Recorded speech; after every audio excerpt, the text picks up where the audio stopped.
देख रहे हैं नेटवर्क 33 राजकुमार के साथ। तो चलिए बढ़ते हैं आज की कहानी की ओर। दोस्तों, साल 2001 का ये एक चौंकाने वाला किस्सा रानी बाजार का है। यहाँ राम प्रकाश रहता था जिसकी बेटी को 5 साल की उम्र में कैंसर हो गया था। कई डॉक्टरों को दिखाने और इलाज कराने पर भी उसमें किसी तरह का सुधार नजर नहीं आया और एक दिन उस मनहूस रात ने राम प्रकाश की बेटी को मौत के दरवाजे तक छोड़ा। तो चलिए जानते राम प्रकाश जी की कहानी उन्हीं के अंदाज में। मेरी बेटी की मौत के बाद घर में सब कुछ जैसे बिखर सा गया था। इससे पहले मैं अपने पापा ताऊ और अंकल को खो चुका था, लेकिन पिछले कुछ दिनों में मेरी जिंदगी काफ़ी दर्दनाक चल रही थी। अब हमारे परिवार में कुल 5 जने रह गए थे, मैं, मेरी बीवी, मेरे 2 बच्चे और मेरी माँ। ऐसे में मैं अब कोई खतरा मोल नहीं लेना चाहता था, इसलिए मैंने फैसला किया कि मैं अपने घर की सुरक्षा के लिए किसी भी हद तक जाऊंगा। और उसके बाद जब मैंने गांव वालों से बात की तो उन्होंने मुझे बिधोड़ी गांव के एक साधु बाबा के बारे में बताया। कुछ लोगों का कहना था कि वो साधु के भेष में एक तांत्रिक हैं, तो कुछ लोग उसे तांत्रिक ही बोलते थे। कुल मिलाकर लोग उसे तांत्रिक का ही दर्जा दिया करते थे। उन सभी का मानना था कि वो एक बहुत ही अच्छे इंसान हैं और वो मेरी हर हाल में मदद करेंगे। ऐसे में मैंने भी फैसला किया कि अब जो होगा वो देखा जाएगा, मुझे उस आदमी से मदद लेनी ही होगी। इसलिए मैंने उस तांत्रिक के पास जाने के बारे में सोचा। अब हमारा घर इतनी मुसीबत से घिर चुका था तो ऐसे में उसके पास जाना ही बेहतर था। फिर मैंने अपनी बीवी से भी इस चीज़ की परमिशन ली और उसके बाद घर से नारियल लेकर उस तांत्रिक के यहाँ के लिए निकल गया। वैसे तो हमारे गांव के आसपास के इलाकों में और भी बहुत सारे पुजारी हुआ करते थे, लेकिन लोगों का कहना था कि उसकी तो बात ही अलग है। भले ही और साधु लोग पाखंड करते हों, लेकिन उसका किया हुआ इलाज कभी भी बेकार नहीं जाता। हालांकि उसके नुस्खे में बहुत हद तक खतरे भी भरे हुए होते हैं, लेकिन खतरों से खेलने के बाद वो इंसान की ज़िंदगी को पूरी तरह से बदल देता है। अब यही बात मुझे उस आदमी की ओर घसीट रही थी। फिर क्या था, मैंने अभी गांव के एक आदमी के बताए अनुसार एक नारियल और अगरबत्ती लेकर उस तांत्रिक के यहाँ जाने का फैसला किया।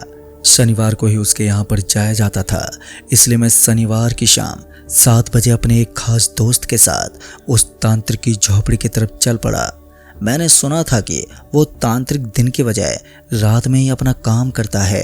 रात में जहाँ लोग आराम करते हैं तो वहीं वो अपने हवन और मंत्रों से भूत पिशाचों को आमंत्रित करता है, तो वहीं दिन में वो चैन की नींद सोता है। अब ये सब सुनने में बड़ा अजीब था, साथ ही मुझे थोड़ी बहुत घबराहट भी हो रही थी, क्योंकि आज से पहले मैं कभी भी इस तरह की जगह पर नहीं गया था जहाँ पर भूत प्रेत के सिलसिले के बारे में बातचीत चलती हो। खैर, मैं अपने एक दोस्त के साथ उसी जगह पर पहुंच गया जहां पर वो आदमी अपने तंत्र मंत्र की विद्याओं से जाना जाता था। तभी मैंने देखा कि जहां पर उसकी वो झोंपड़ी बनी हुई थी उसके आसपास में दूर दूर तक खाली जगह थी और थोड़ी दूर आगे एक शमशान घाट भी बना हुआ था। ये सब थोड़ा अजीब था, लेकिन एक तांत्रिक का निवास स्थान ऐसा ही होता है। फिर हम जैसे उस झोपड़ी के अंदर दाखिल हुए तो वहाँ का नज़ारा देखने के बाद मेरे हाथ पैर कांप उठे। दरअसल मैंने देखा कि मुझे कहीं पर इंसानी खोपड़ियाँ नजर आ रही थी, तो किसी और जगह पर अजीब अजीब दिखने वाले हाथों के टुकड़े पड़े हुए नजर आ रहे थे। अब ये सब मुझे अंदर से डरा रहा था, लेकिन किसी तरह मैं हिम्मत करके उस आदमी के सामने जाकर बैठ गया। उसका पूरा चेहरा पीले और लाल रंग से रंगा हुआ था। सामने जाते उस आदमी ने बोला, स्वागत है तुम लोगों का, बताओ कैसे आना हुआ यहाँ पर। उसकी ये बात सुनते मैं हैरान हो गया, क्योंकि उसने एक बार भी आंख खोलकर मुझे नहीं देखा था। अब ये सुनते मेरे दोस्त ने सारी बातें उस आदमी के सामने खोलकर बोलना शुरू कर दिया। शायद मेरा दोस्त पहले भी यहाँ पर आ चुका था, इसलिए वो यहाँ की एक एक चीज़ से अच्छी तरह से वाकिफ था। फिर उसके बाद मेरे दोस्त ने उस तांत्रिक बाबा को सारी बातों के बारे में विस्तार से बताना शुरू कर दिया। फिर उसके बाद उस तांत्रिक ने मेरे द्वारा लाया गया वो नारियल अपने हाथों में उठाया और उसे देखते हुए बोला, लगता है तुम्हारे घर में अभी अभी किसी की मौत कैंसर से हुई थी। ये सुनते मेरे हाथ पैर कांप उठे। भले ही मेरे दोस्त ने उस तांत्रिक टाइप वाले आदमी को मेरे घर वालों की सारी बातें बताई थी, लेकिन उसने अभी तक कैंसर जैसी बीमारी के बारे में नहीं बताया था। उसने अपने आप ही सारी चीज़ों का जिक्र करना शुरू कर दिया और बस यही चीज़ सुनकर मैं समझ गया कि इस आदमी के पास कुछ तो अनोखी शक्ति है जिसकी वजह से इसका गुणगान पूरा गांव गाता है। दोस्तों, उसके बाद उस आदमी ने बोला, तुम्हें चिंता करने की कोई ज़रूरत नहीं है, ये सब बड़ी सरलता के साथ ठीक हो जाएगा, लेकिन इसमें तुम्हारी जान भी जा सकती है। पहले तो उसने मुझे बेफिक्र होने को कहा और फिर उसके बाद मेरी जान जाने का खतरा भी बता दिया। ये सुनकर मुझे थोड़ा अजीब लगा। फिर उसने बताया कि मैं जो बताने वाला हूँ वो तरीका तुम्हारे घर को जल्दी से जल्दी ठीक कर देगा, लेकिन उसमें खतरा इतना रहेगा कि किसी भी मौके पर तुम अपनी जान गंवा सकते हो। अगर तुमने काम करते हुए किसी गलती को अंजाम दिया और अगर तुम खतरा उठाकर इस काम को नहीं करना चाहोगे तो फिर तुम्हें मेरे साथ चलना होगा। अब मेरे पास दो ऑप्शन थे, या तो मुझे उस आदमी के साथ जाना था या फिर उस आदमी के बताए हुए नुस्खे को अंजाम देना था। बाद में जब मैंने अपने दोस्त से बात की तो हमने तय किया कि मैं उस तांत्रिक के साथ जाने को तैयार रहूँगा, क्योंकि मैं पहले अपने बहुत घर वालों को खो चुका था और अगर ऐसे में मेरे साथ कुछ हो जाता तो शायद मेरा परिवार ख़त्म हो जाता। फिर उसके बाद उस तांत्रिक ने मुझे एक नारियल दिया तो मैंने देखा कि वो नारियल हरे और लाल रंग का था। मैंने अपनी ज़िंदगी में पहली बार रंग बिरंगे नारियल को देखा था। उस नारियल को देखकर एक बार के लिए मेरी आंखें फटी की फटी रह गई। फिर उसके बाद मैंने उस तांत्रिक के हाथ में से उस नारियल को उठाया और पूछा, लेकिन बाबा जी, मुझे इस नारियल का क्या करना है? उसके बाद उस तांत्रिक ने मेरे दोस्त की तरफ इशारा किया और मुझे समझाने को कहा। मेरे दोस्त ने मुझे वहाँ से उठने को बोला और फिर हम दोनों समय रहते ही वहाँ से निकल गए। तब तक रात के 12 बज चुके थे। फिर जब मैंने अपने दोस्त से इस नारियल के बारे में पूछा तो उसने मुझे कुछ चीज़ें बताई जिनका मुझे अंजाम देना था।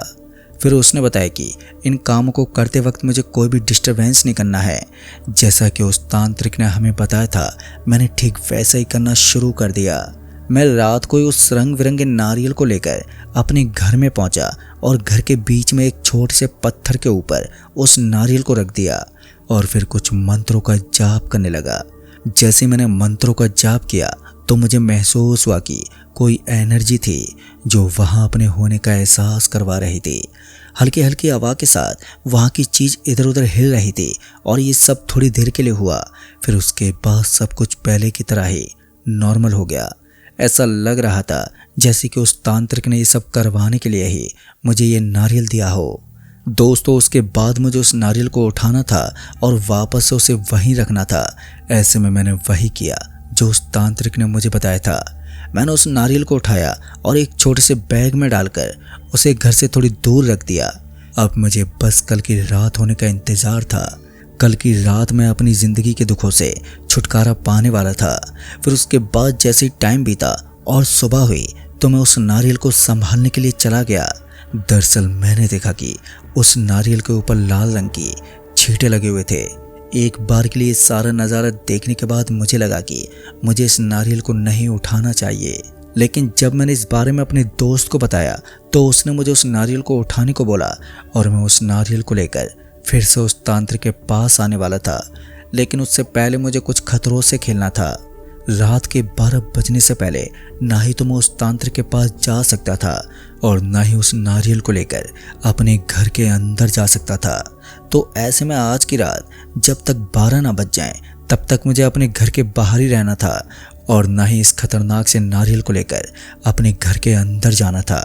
ऐसे में अब मुझे इंतज़ार था तो बस थोड़ी ही देर बिताने का।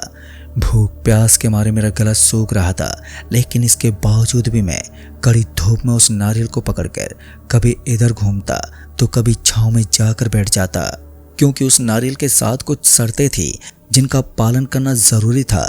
फिर उसके बाद जैसे शाम का वक्त हुआ तब कहीं जाकर मेरी सांस में सांस आई।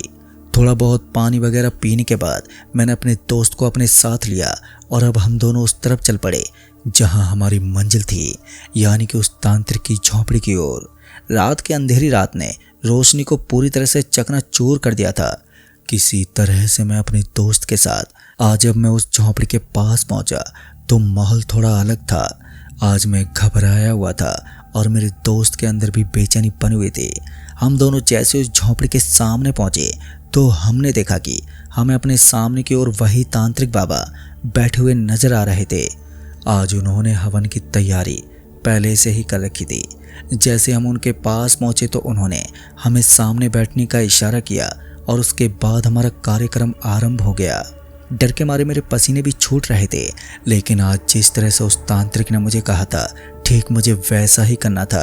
ऐसे में मैं उस तांत्रिक की हर बात मानने को रेडी था और थोड़ी देर के बाद हवन शुरू हुआ। अब तक रात के 12 भी बज चुके थे और आसमान में छाए हुए काले बादलों ने चांद के साथ साथ तारों को भी ढक रखा था। ऐसे में रोशनी का कोई नामो निशान तक नहीं था। बाबा की झोपड़ी के आजू बाजू में इक्की दुक्की आग की मसाल जल रही थी। उन्हीं की रोशनी की वजह से वहां थोड़ा उजाला था, वरना उस अंधेरे में मुझे कुछ भी नजर नहीं आता। थोड़ी देर के बाद मैंने अपने दोस्त से कहा, भाई अब हमें क्या करना है? तभी उस तांत्रिक ने मुझे सामने की तरफ इशारा करते हुए बताया कि तुम्हें उस दरवाजे के अंदर जाना है। जैसे मैंने उस तांत्रिक के बताए मुताबिक अपने पीछे की ओर देखा तो मेरी आंखें फटी की फटी रह गई। दरअसल मैंने देखा कि वहां एक दरवाजा बना हुआ था जिसके अंदर धुआं फैला हुआ था। उस तांत्रिक ने बताया कि इस दरवाजे के अंदर जाना सच में तुम्हारे लिए खतरनाक हो सकता है, लेकिन तुम्हें अपने परिवार को बचाने के लिए ये कदम उठाना ही होगा। तुम्हें बस इतना ध्यान रखना है कि तुम्हें एक बार भी पीछे मुड़कर नहीं देखना है, चाहे तुम्हारी बीवी तुम्हें आवाज लगाए या फिर तुम्हारे बच्चे। यानी कि तुम्हें गलती से भी ना तो पीछे मुड़कर देखना है और ना ही किसी का चेहरा देखना है। बस अपने रास्ते पर ध्यान देना है और जो सामान मैं तुम्हें देता हूँ वो उस दरवाजे के अंदर रख कर आना है। दोस्तों, उस तांत्रिक की बात सुनकर मैंने गर्दन हिलाई और फिर उस थाली को लेकर उस दरवाजे की तरफ चल पड़ा, जो मुझे बड़ा ही भयानक लग रहा था। किसी तरह हिम्मत को अंजाम देकर मैं उस दरवाजे के अंदर दाखिल हुआ और जैसे मैं उस दरवाजे के अंदर पहुंचा तो मुझे महसूस हुआ कि वहां का तापमान थोड़ा अजीब था, वहां की चीजें असामान्य थी। और धीरे धीरे मैं उस दरवाजे के अंदर पहुंचा और उसके बाद मैंने उस तांत्रिक बाबा के बताए मुताबिक थाली को वहीं रख दिया जहां पर मुझे रखना था। इसी बीच मेरा पैर फिसला और मैं नीचे गिर पड़ा और गलती से मेरी नज़र वहां की अजीब अजीब चीज़ों पर पड़ गई। पर अच्छी बात ये थी कि मैंने किसी भी अपने घर वाले के चेहरे को नहीं देखा था, लेकिन मेरी ज़िंदगी को बर्बाद करने के लिए इतना काफ़ी था। फिर जब मैं अपना रास्ता नापते हुए बाहर आया, उस तांत्रिक बाबा को बताई। तांत्रिक बाबा ने मुझे बताया कि तुमने अपने परिवार वालों को तो बचा लिया, लेकिन तुम्हारे फिसले हुए पैर ने तुम्हारी जान को जोखिम में डाल दिया है। उसके बाद उस तांत्रिक ने मेरे ऊपर कुछ तंत्र मंत्र की शक्तियों का इलाज करने की कोशिश तो की, लेकिन कोई फ़ायदा नहीं हुआ और अंत में मुझे राजस्थान की दरगाह में जाकर अपना इलाज करवाना पड़ा। पर अच्छी बात यह रही कि वहाँ जाकर मैं बड़ी सरलता के साथ ठीक हो गया और उसके बाद मैं कभी भी उस गांव में नहीं लौटा जहां मेरे और मेरे परिवार पर खतरों की बरसात होती थी। दोस्तों, राजस्थान में जाकर मुझे पता चला कि जो आदमी हमारे साथ ये सब कर रहा था वो कोई और नहीं बल्कि गांव का वही तांत्रिक था जो गांव को ख़त्म करने के गांव के बाहर झोंपड़ी बनाकर बैठा था। मैंने गांव वालों को भी ये बात समझाने की कोशिश की, लेकिन किसी ने मेरी बात पर यकीन ही नहीं किया और उसका अंजाम ये हुआ कि गांव धीरे धीरे खाली हो गया। तो दोस्तों, इस कहानी में बस इतना ही। कहानी आपको पसंद आई हो तो वीडियो को लाइक शेयर कमेंट ज़रूर कर दें। तो मैं आपका दोस्त राजकुमार जल्द ही मिलूंगा ऐसी एक और भूतिया घटना के साथ। तब तक के लिए बाय एंड टेक केयर।